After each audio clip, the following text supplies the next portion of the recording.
Masechet Shavuot Daf Bet et Gimel. Des dizaines de milliers de juifs commencent cette semaine, Mivrat Hashem, une nouvelle Masechet Shavuot. Masechet Shavuot, elle contient 49 dapim.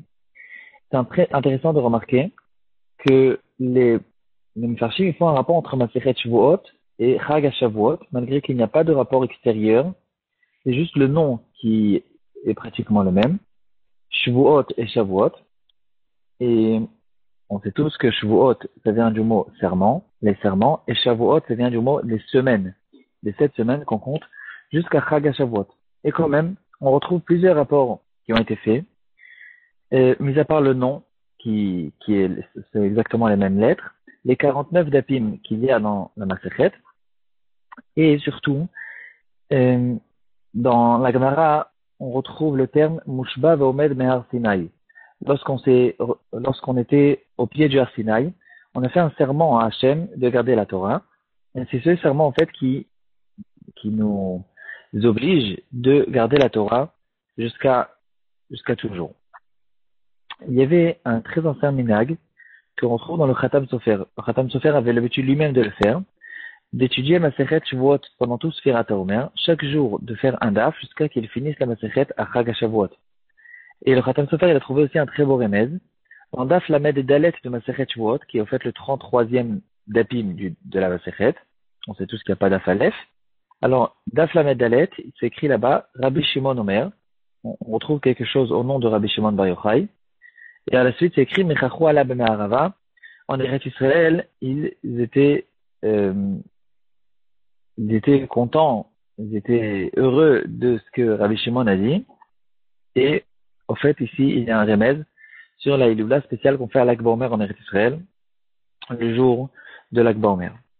Aujourd'hui, on va parler d'un sujet qui est en rapport avec Daf Bet, et c'est aussi un petit peu en rapport avec le show précédent qu'on a vu dans le dernier Daf de Masechet Makot, le Bet Hamikdash.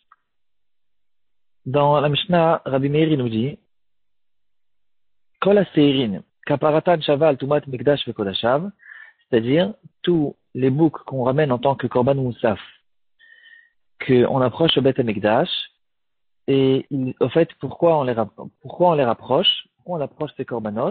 Ils sont là, au fait, pour donner une kapara sur la Tum'a qui était dans le Bet Hamikdash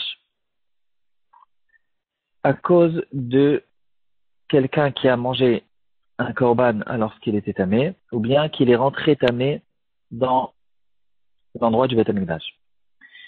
Et là, on peut se poser une question. Est-ce que la Kedusha du Bet Hamikdash est restée jusqu'aujourd'hui? Est-ce que ça peut nous interdire aussi de notre temps de rentrer? On est tous mimes de notre temps, qu'on n'a pas la vache rousse. Est-ce qu'on a l'interdiction de rentrer dans l'endroit du Bet Hamikdash? Ou bien non, c'est une interdiction qui concerne le Bet Hamikdash et pas l'endroit du Bet Hamikdash. Quelqu'un qui rentre dans le Bet Hamikdash, lorsqu'il était tamé, il a la sanction de karet. C'est une sanction qui est très grave, qu'on retrouve aussi dans notre Mishnah. Et là-dessus, on retrouve une grande marloquette dans la Rishonim. Est-ce que ce karet existe aussi de notre temps, lorsque le Bet Hamikdash n'existe plus? Le Rambam, dans une Chot Bet Aprira Perekvav Alachatet Zayin et beaucoup d'autres Rishonim, en fait une grande majorité, dans Tosfot, dans Masechet Yevamot Daf Pebet, dans le Ritva Megillah Yud, le Ritva dans notre Masechet, dans notre Daf, le Sefer Achinour, Mitzvah Kuf Pedalet, et dans d'autres endroits encore, et d'autres Rishonim aussi, pensent que l'interdiction et le karet de celui qui rentre au Bet Hamikdash à l'endroit du Bet Hamikdash lorsqu'il est tamé existe aussi dans notre temps, parce que la Kedusha de cet endroit-là, elle est restée jusqu'à toujours, et il n'y a pas de différence en fait entre le moment où le Bet Hamikdash est construit à cet endroit-là et le moment où il n'est plus construit. Le Ravad sur place, il est relève sur le Rambam, il dit que depuis que le Bet Hamikdash a été détruit par les Goïm, et que les Goïm, ils ont conquis cet endroit-là, alors il n'y a plus de Kedusha. Dans la vie du Ravad, certains pensent que le Ravad pense que c'est complètement permis, d'autres pensent que le Ravad, il est d'accord au fait que c'est interdit, c'est que le karet qui a été retiré de notre temps. D'autres pensent que même d'après le Ravad, c'est pas interdit minatora, mais c'est quand même interdit midrabanan. Et quoi qu'il en soit, dans les poskim, on voit qu'ils ont bien sûr pris compte de l'avis du Rambam, ils ont tranché la halakha comme le Rambam et comme la majorité des Rishonim, que c'est strictement interdit même de notre temps de rentrer dans l'endroit du Harabait.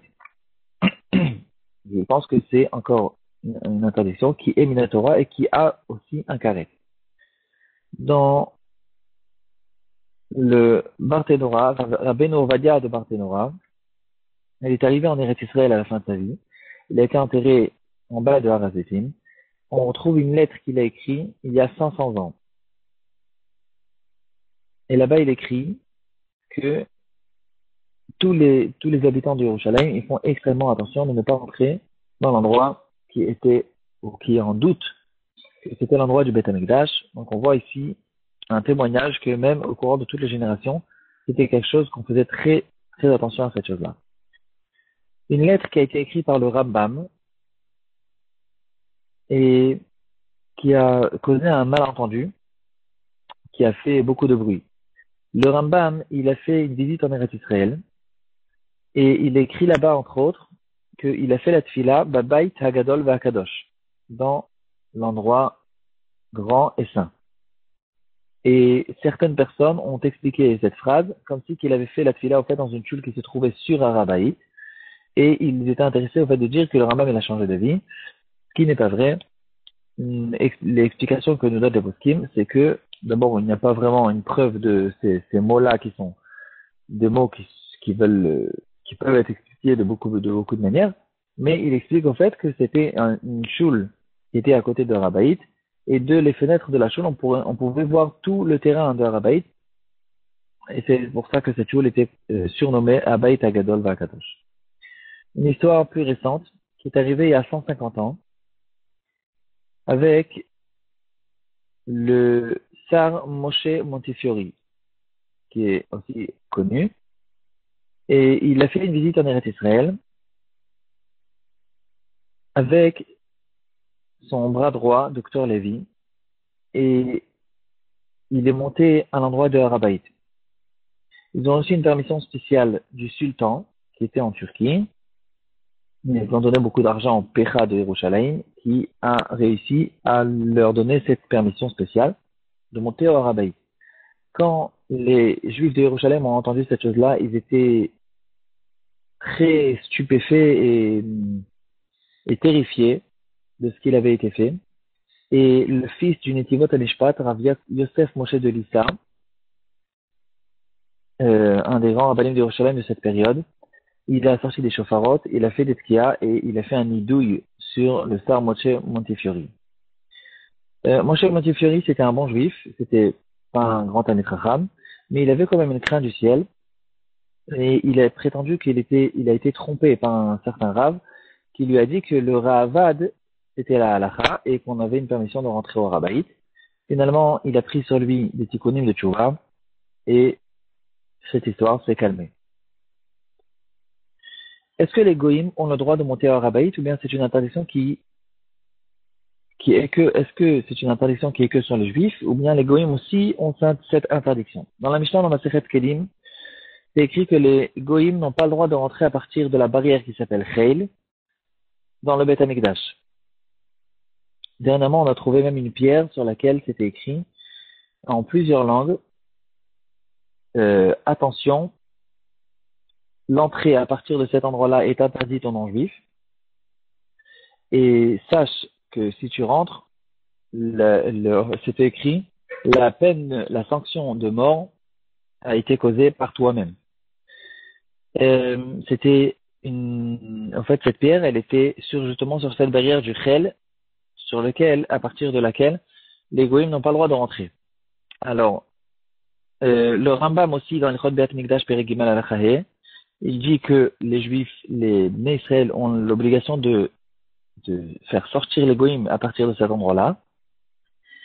Et quand même, on peut se poser la question qu'on s'est posée sur l'interdiction des juifs de rentrer dans l'endroit du Harabait, est-ce que elle est dépendante du Beth Amikdash ou bien elle est dépendante de l'endroit, comme on vient de voir, On peut se poser aussi sur les goïms, parce que ces deux sujets ne sont pas forcément dépendants l'un de l'autre.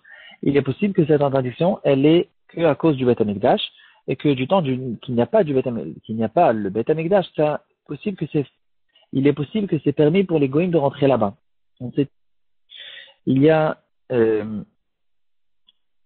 en fait, toutes les halachot de Touma Vetahara n'existent pas chez les goïms. De la même manière que les animaux n'ont pas de possibilité de devenir tameim, les goïms aussi n'ont pas de halachot Touma Vetahara. Donc on voit ici une interdiction qu'ils ont de rentrer là-bas. C'est pas à cause d'un problème de Touma, malgré que les Midirabanan, les Chachamim ont fait reposer une Touma sur tous les goïms. Et on voit ici en tout cas que c'est pas vraiment un problème de Touma. Certains expliquent que c'est même pas une interdiction sur les goïms, c'est une interdiction, une obligation que les juifs, ils ont de faire sortir les goïms de l'endroit du Beth Amikdash et ça repose même pas sur les goïms. D'autres pensent que non, les Chachamim ont interdit aux goïms de rentrer au Beth Amikdash et ici il y a quelque chose en fait de spécial, une mitzvah midei Rabbanan qui repose sur les goïms, c'est quelque chose de très rare, je sais même pas s'il y a un autre exemple de cette chose-là. En tout cas, on revient à notre question. Est-ce que les goïms ont le droit de notre temps de rentrer au Beth Amikdash? Je sais pas c'est quoi la réponse, mais le sujet il a été traité en tout cas par les poskim. Quoi qu'il en soit, ils ne demandent pas notre avis, donc et je crois pas aussi qu'ils écoutent ce shiur, donc on peut continuer au prochain sujet. Le Zdechemed, il ramène une histoire intéressante qu'il y avait de son temps il y a 100 ans. Les Juifs de Yerushalayim, ils avaient l'habitude d'acheter de l'eau des Arabes qui puisaient cette eau d'un puits qui se trouvait sur le Harabaït. Et les Juifs ont envoyé la question au Zdechemed qui habitait à Hebron, est-ce qu'on a le droit d'acheter cette eau ou pas? Pourquoi ne pas l'acheter? Ils disent que peut-être qu'à cause de eux, ils causent que ces puiseurs d'eau arabes vont se trouver plus de temps sur le Harabaït alors qu'ils n'ont pas le droit de le faire. Le Zdechemed, il est permis. Il dit que de quoi qu'il en soit, de toute façon, il se trouve là-bas toute la journée.